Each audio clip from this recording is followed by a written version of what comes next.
Sveiciens no Art Embassy. Pastāstīšu jums šajā video, kā iesniegt priekšmets mūsu izsolē no mājām.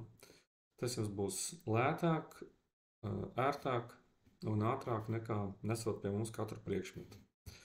Tātad jāielogojas savā kontā. Jums tāds nav, tad tāds ir jāizveido. Man jau tāds ir. Ielogojamies. Tālāk spiežam uz savu vārdu un izvēlamies funkciju opciju maks. Tas ir tāds virtuāls maks, kurā jūs ievietojat naudu, lai varētu veikt apmaksu par priekšmetu ievietošanu. Katra priekšmeta ievietošana izsolē maksās €50. Spiežam podziņu papildināt. Izvēlamies jebkuru no maksāšanas veidiem un summu. Piemēram, €15 būs 10 priekšmetiem. Es neko nemaksāšu, jo man jau šeit naudiņa ir. Tātad, kad jums parādās šeit jūsu virtuālā nauda, spiediet vēlreiz uz savu vārdu un iesniegt lotu izsolē. Iesniegt lotu izsolē, tālāk jau pievienot jaunu. Izvēlamies sadaļu. Manā gadījumā tas būs mēbeles. Rakstam nosaukumu. Tas man būs Biedermeier stila galdiņš. Stila galdiņš. Un te tāda poga tulkot, spiežam, notulkosies 3 valodās. Diezgan labi notulkosies. Izvēlamies periodu. Ja zinām, tad izvēlamies, ja nezinām, tad vienkārši svītriņu. Šeit būs 19. gadsimta beigas, valsti. Ja zinām, tad norādam konkrētu, ja ne, tad tikai reģionu, varbūt Eiropa un tā. Šeit būs Latvija. Un aprakstā rakstam, tad ir ko rakstīt, piemēram, pēc restaurācijas.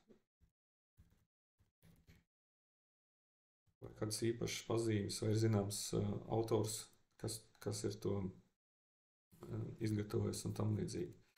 Un arī pierakstīšu, ka priekšmets izsoles izstādē nav apskatāms. Mēbeles pie mums vest nevajag. Tās vienkārši safotografējam, ievietojam izsolē un piegādes veiksim tad, ja būs noticis darījums.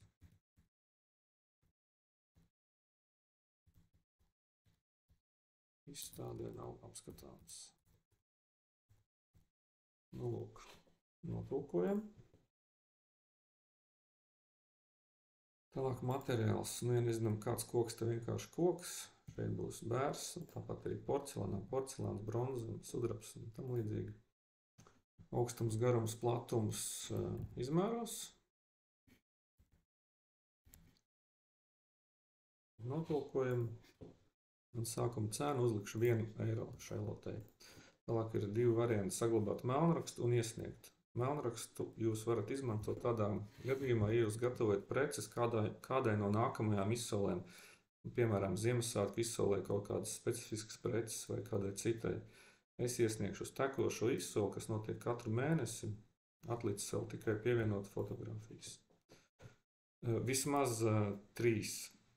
Labāk vairāk, lai redzams visas vietiņas, kas ir jāredz, vai kādi defekti, vai kādas zīmes, vai paraksti no visām pusēm. Vienkārši iezīmējam, bildes ieliks un spiežam iesniegt. Lote aiziet uz izsoli. Īsumā var pastāstīt par noteikumiem. Ja viņi tiks pārdoti līdz €15, tad jums papildus nekas nebūs jāmaksā. Šeit ir noteikumi. Ja viņa tiks pārdota virs €15, no tā, kas ies uz augšu virs €15, būs izsoļu nama komisija 15%. Ja tās būs gleznas, tad papildus būs 5% autora tiesību aģentūrai. Tas, principā, viss, nekas sarežģīts. Tālāk uzspiežam uz savu vārdu un iesniegtās lotes.